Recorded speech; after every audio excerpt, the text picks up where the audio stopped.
Capítulo 12, parte 2.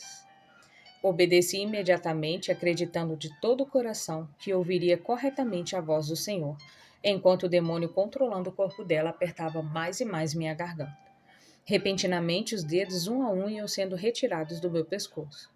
Também observei que as mãos se abaixaram para longe de mim. Depois vi quando cruzou os braços sobre o próprio corpo, como que prendendo a si mesmo. O demônio estava completamente rendido. Não pude ver quem prendia as mãos dela, mas era óbvio que o demônio havia sido preso por alguém, porque praguejava o tempo todo. Tendo os braços totalmente seguros e a despeito de todos os protestos, ele virou-se para mim e rosnou: Tire esses anjos de cima de mim, eles estão me machucando. Com grande alegria louvei ao Senhor pelo socorro e disse ao demônio: Oh, não, eles não estão sob o meu comando.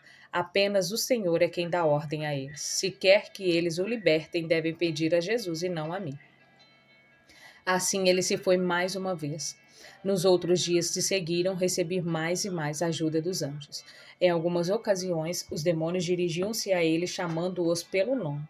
Já em outras, eu os ouvia praguejar e responder às perguntas que tenham sido feitas pelos anjos, não ouvia com os ouvidos físicos. Mais de uma vez, os anjos iriam parar em pleno ar às mãos de um determinado demônio, antes que o mesmo pudesse me atacar. Recebi grande confronto e encorajamento ao constatar que os demônios estavam lá. Depois de quase da metade das 8 semanas de batalha, Deus deu-nos uma nova direção. Eram quase 3 horas da manhã e eu estava exausta porque lutara desde a chegada do trabalho com os demônios em Elaine, e ela também, cansada, já tinha ido dormir. Estava sentada sobre o divã com os joelhos dobrados em cima dele, o queixo sobre os joelhos e os braços ao redor deles. Ponderava os acontecimentos da batalha daquela noite. À medida em que eu me sentia mais fraca, era mais difícil lidar com eles porque pareciam muito mais fortes.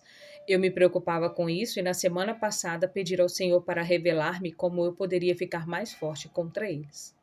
Subitamente, embora não fosse feito qualquer ruído, senti uma presença perto de mim no divã. Saltei e olhei para cima. Ao meu lado estava sentado o mais alto e poderoso jovem que eu já vira. Reconheci imediatamente que não era um humano. O cabelo era louro e brilhante, os olhos profundamente azuis, e o sorriso mais lindo que eu já vira. Parecia que ele acabara de se barbear, e nas bochechas surgiam profundos sulcos quando ele sorriu. Estava vestido de um branco brilhante, com um cinto, uma túnica fora bordada sem sombra de dúvida com ouro puro. Usava também calças brancas bem folgadas e sandálias douradas. A pele estava lindamente bronzeada. A luz irradiava dele como um poder que eu nunca experimentara. Imediatamente ele disse: Mulher, trago uma mensagem para você do Pai. Antes que pudesse dizer mais coisas, eu interrompi. Penso que fui um tanto indelicada. Pare, quem é você? Sou seu anjo guardião. Fiquei impressionada, não apenas pelo tamanho dele, como pela pureza que vi em seus olhos. Entretanto, o versículo 14 de 2 Coríntios, capítulo 11, ecoou em minha mente. E não é de admirar, porque o próprio Satanás se transforma em anjo de luz. Lembrei-me também de 1 João 4, versículo 1 ao 3. Amados, não deis crédito a qualquer espírito. Antes provai os espíritos procedem de Deus, porque muitos falsos profetas têm saído pelo mundo afora. Nisto reconheceis o Espírito de Deus. Todo espírito que confessa que Jesus Cristo veio em carne é de Deus, e todo espírito que não confessa Jesus não procede de Deus. Tendo em mente esses versículos, respondi: Se bem, já vieram demônios tentando dizer que eram meus guardiões. Quem é o seu mestre? A quem você serve? Sirva ao Senhor dos Exércitos. Não é o bastante. Satanás chama a si mesmo desta forma. Ele sorriu novamente e disse: Sirva ao Senhor dos Senhores, Rei dos Reis, Jesus Cristo, que nasceu de uma virgem, veio à terra em carne, morreu na cruz e ressuscitou 3 dias depois. Esse mesmo Jesus é Deus e agora está sentado no céu à direita do Pai. Ele é o meu Senhor e Mestre. Fiquei aliviada porque ele passara no teste que o Senhor nos dá em 1 João 4. Estava convicta de que nenhum demônio faria tal declaração, porque Satanás podia rasgá-lo se o fizesse. Ok, tudo bem. Lamento, mas eu tinha que ter certeza de quem você é. Fiquei temerosa de que fosse um demônio manifestado como um anjo tentando me enganar. Ele consentiu com a cabeça e depois disse: O Pai enviou-me a dizer-lhe que seja corajosa. Não tenha medo, porque estamos protegendo você a cada passo que der. Daqui em diante, a batalha ficará mais intensa. E ele diz que você deve assegurar-se de sempre colocar a armadura de Deus.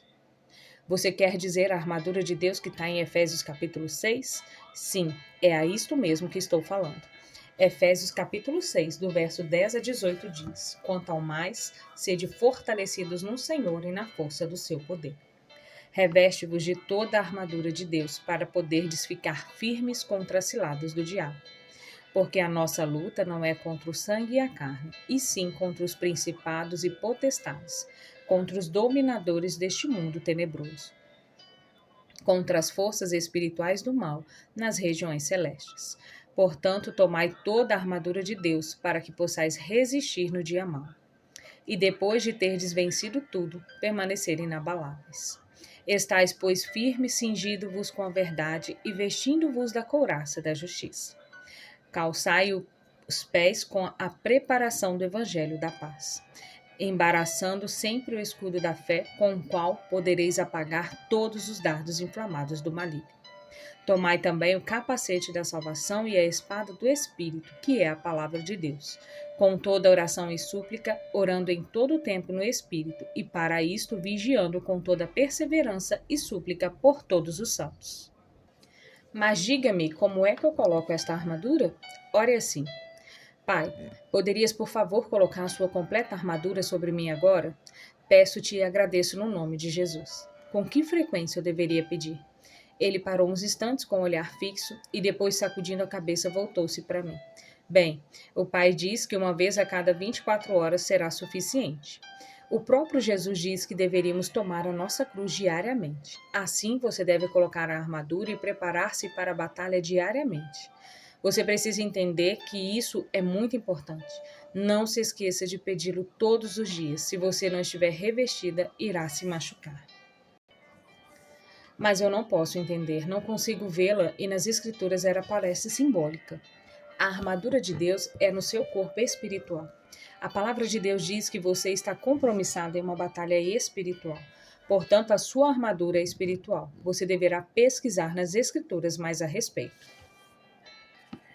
No dia seguinte, encontrei um versículo que não é salientado em 1 Coríntios 15:44, que diz: há um corpo natural e há um corpo espiritual. Assim, a expressão do anjo iluminou-se. Já que você sempre tem muitas perguntas, o pai disse que eu poderia respondê-las. Muitas perguntas soavam em minha cabeça, contudo, havia uma que eu ansiava demais pela resposta. Diga-me do que realmente Jesus gosta. Por favor, você pode me dizer mais a respeito dele? Anseio conhecê-lo melhor. O anjo assentou-se cruzando as pernas numa posição bem descontraída. Bem, Jesus é maravilhoso. É um só relance do sorriso dele envolve todo o universo com calor e amor. Ele trabalha intensa e incansavelmente pela sua igreja. Nem um só detalhe em qualquer um de seu povo é insignificante para a atenção dele. Ele trabalha constantemente para os seus e também para acrescentar outros à igreja. A sua glória se estende por todo o universo e nunca se finda. Assentei-me pensando nas palavras dele, tentando imaginar a cena. Eu sempre me pergunto se a glória de Jesus é algo semelhante ao maravilhoso nascer do sol. Isto é, supondo que tudo esteja escuro, uma luz maravilhosa, juntamente com as cores, começam a surgir no horizonte. A intensidade dela aumenta à medida em que o sol surge na linha do horizonte. As cores ficam cada vez mais lindas e brilhantes. Seria a glória de Jesus semelhante quando movida em nossa direção? É exatamente isso. Conversamos durante 2 horas. Nunca esquecerei aquela experiência maravilhosa. O amor de Deus era irradiado de uma maneira tão forte através daquele anjo que eu pude entender um pouco do quanto somos amados por Deus. O anjo disse-me que o cuidado de Deus é tão intenso que a cada choro de um de seus filhos, ele envia um anjo para abraçá-lo e confortá-lo. As pessoas não entendem isso, mas é justamente o que acontece. O anjo disse ainda que Deus os criara também com muito amor e que a cada pessoa ele destina um anjo guardião desde o seu nascimento. Lembrei-me de Hebreus 1, 13 e 14, que diz: Ora, a qual dos anjos jamais disse: assenta-te à minha direita, até que eu ponha os teus inimigos por estrado dos teus pés? Não são todos eles espíritos ministradores enviados para serviço, a favor dos que hão de herdar a salvação? Naquela noite, aprendi um novo e profundo significado do versículo que diz: Mas como está escrito, nem olhos viram, nem ouvidos ouviram, nem jamais penetrou em coração humano o que Deus tem preparado para aqueles que o amam. 1 Coríntios capítulo 2, verso 9. Um anjo indicava-me muitos versículos que, depois de estudá-los e orar, pude entender mais dos planos que Deus tem para os seus filhos no futuro. A batalha intensificara-se depois do encontro com o anjo, e constatei que a cada dia, quando pedia ao Pai pela armadura, o meu corpo se fortalecia e eu não sofria mais fisicamente como resultado das lutas com os demônios. Nesse estágio da batalha, eu não mais me importava com bens materiais ou quaisquer das atividades sociais que estava acostumada a frequentar. Sentia-me cada vez mais diferente das pessoas ao meu redor. Não podia compartilhar as minhas experiências com mais ninguém, exceto com o pastor Pet. Não conhecia ninguém mais que pudesse entendê-las. Preocupei-me de que não estivesse no juízo perfeito e coloquei diante do Pai em oração todas as minhas dúvidas e temores. Sabia que nunca seria esperto o suficiente para detectar e desmascarar os enganos de Satanás. Era necessário que eu confiasse inteiramente no Senhor e que Ele iria me guardar de cair nas armadilhas do inimigo. No preciso momento, o Senhor instruiu-me para ler a primeira epístola de Pedro. Devo admitir que fiquei um tanto desapontada ao constatar o pouco que aquela leitura poderia me ajudar. Entretanto, em obediência, fiz exatamente o que ele me pedia. Mas, à proporção que lia, comecei a ter um novo entendimento desses preciosos versos. Aos eleitos que são forasteiros da dispersão. 1 Pedro 1:1. Amados, exorto-vos como peregrinos e forasteiros que sois. 1 Pedro 2:11. E o Senhor despertou-me a atenção para outros versos.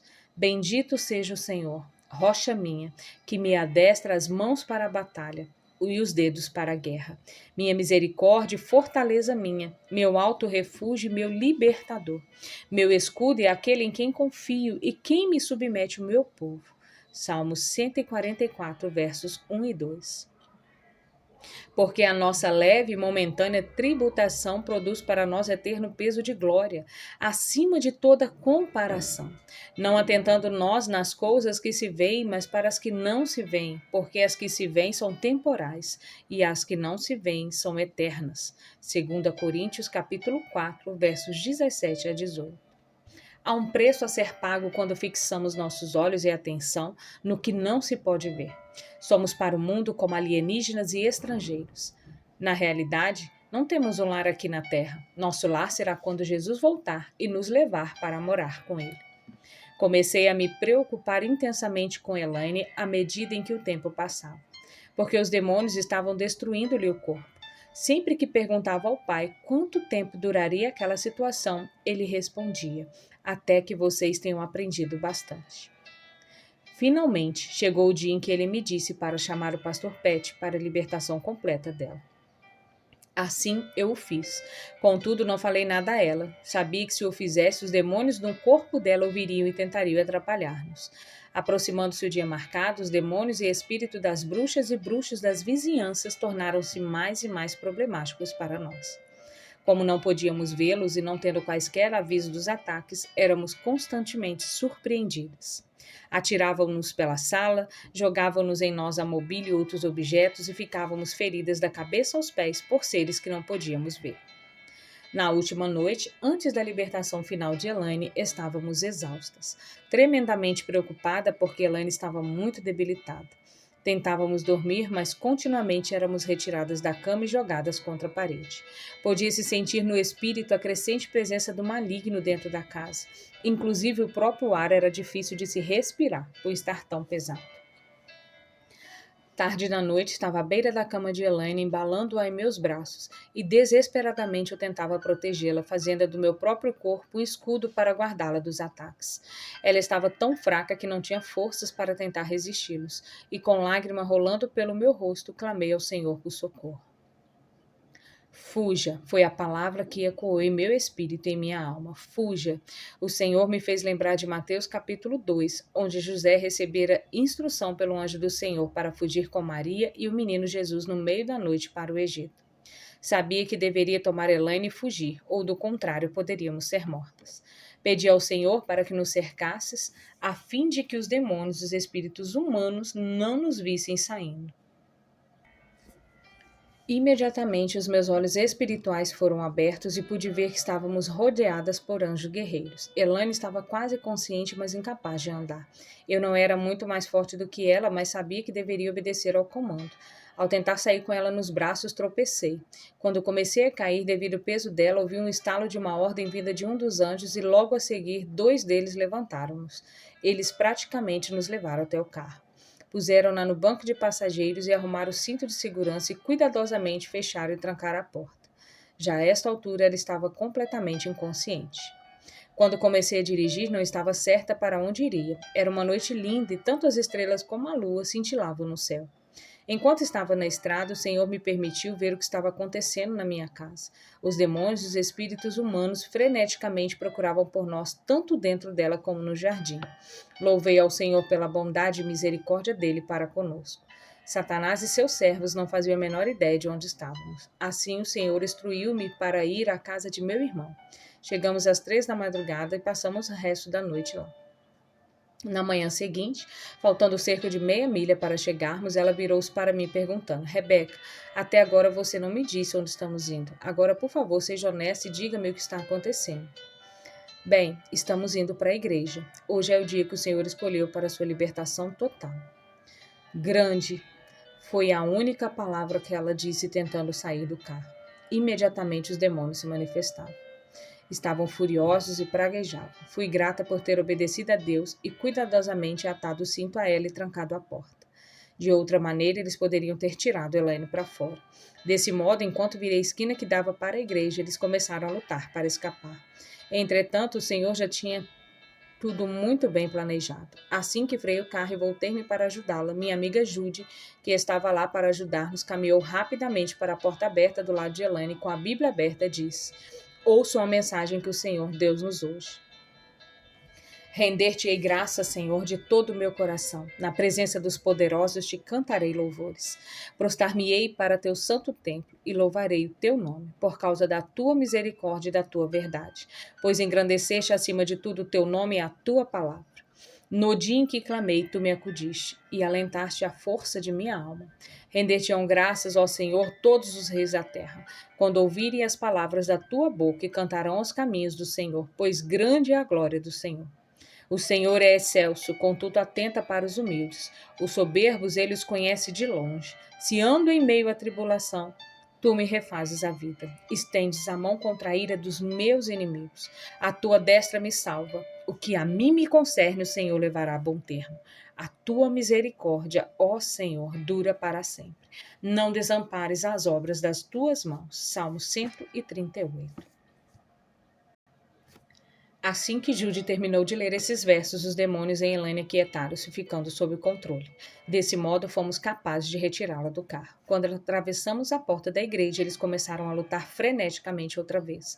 E novamente o Senhor já tinha tudo sob controle. O pastor Pet e o pastor assistente encontrou-nos à porta da igreja. Cada um segurou um dos braços de Elaine. Posso ver que os demônios que temos aqui estão muito infelizes, exclamou o pastor Pet. Agora, demônios, calem-se e fiquem quietos. Nós os amarramos em nome de Jesus. Duvido que Jude e eu fôssemos fortes o bastante para segurá-lo, se o Senhor não tivesse enviado aqueles 2 homens para nos ajudar. Conseguimos levá-la para o gabinete pastoral, e assim que entramos, os 5, a porta foi fechada e começou uma batalha que duraria pelas próximas 10 horas.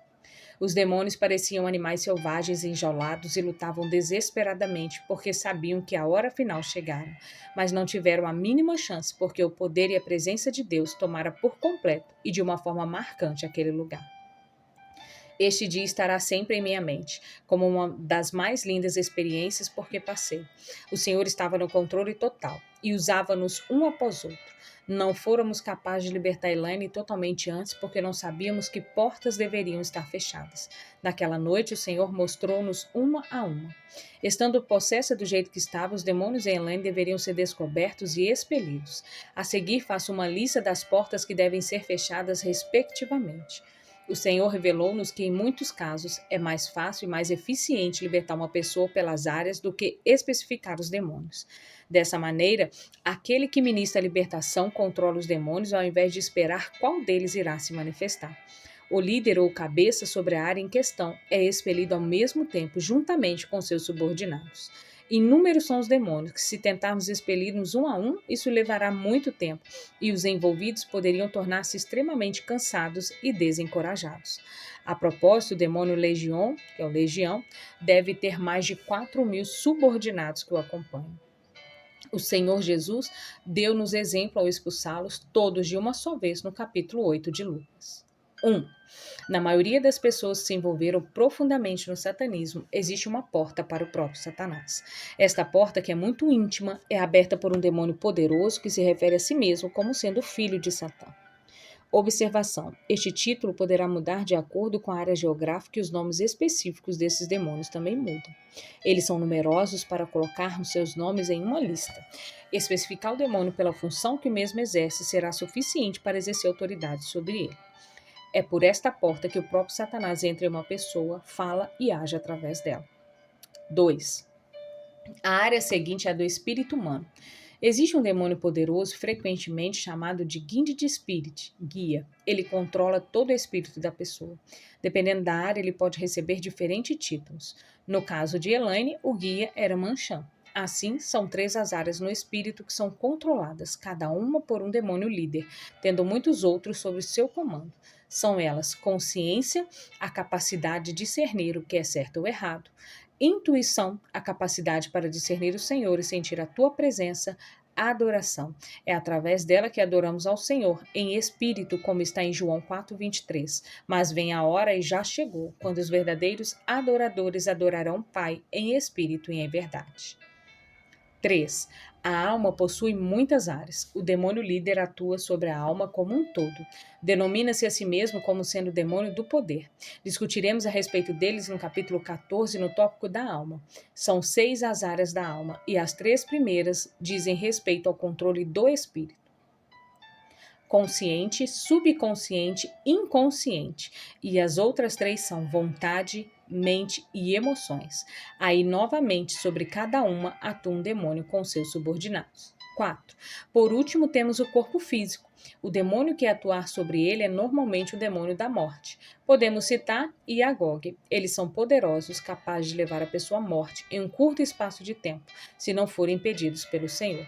As áreas no corpo são o cérebro, a principal órgão com o restante do corpo; a sexual, o demônio líder que atua nesta área abre a porta que dá a Satã o direito legal de manter relações sexuais com a pessoa da mesma forma que outros demônios também. São muitas as passagens que citam e confirmam as áreas mencionadas, só que o tempo e o espaço não me permite citar todas elas. A mais importante para nós é: o mesmo Deus da paz vos santifique em tudo, e o vosso espírito, alma e corpo sejam conservados íntegros e irrepreensíveis na vinda de nosso Senhor Jesus Cristo. 1 Tessalonicenses, capítulo 5, 23. Se você deseja saber mais sobre essas áreas, recomendo que leia o livro The Spiritual Man, O Homem Espiritual, de Washington Nee.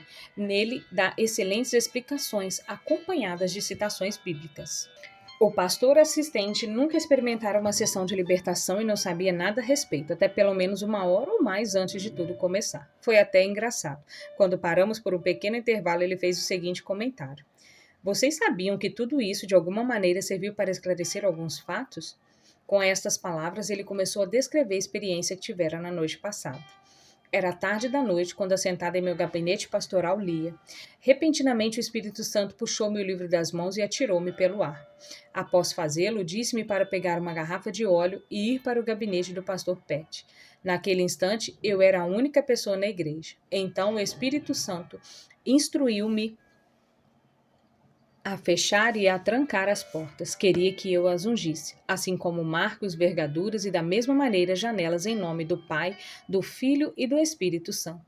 Pedindo ao Senhor para selar aquela sala. Eu o fiz, mesmo não entendendo porquê. Assim a sala ficou fechada e selada até entrarmos essa manhã. Todos nós louvamos ao Senhor pela provisão. A unção do lugar era para proteger-nos de quaisquer interferências durante a libertação de Elaine. No mais, a batalha durou cerca de 10 horas. Louvamos e regozijamos quando ela chegou ao fim. Novamente, o Senhor se mantivera fiel à sua palavra, libertando os cativos. Daquele dia em diante, Elaine ficou livre dos demônios. Nunca seremos capazes de louvar suficiente e agradecer ao Senhor pela sua maravilhosa libertação.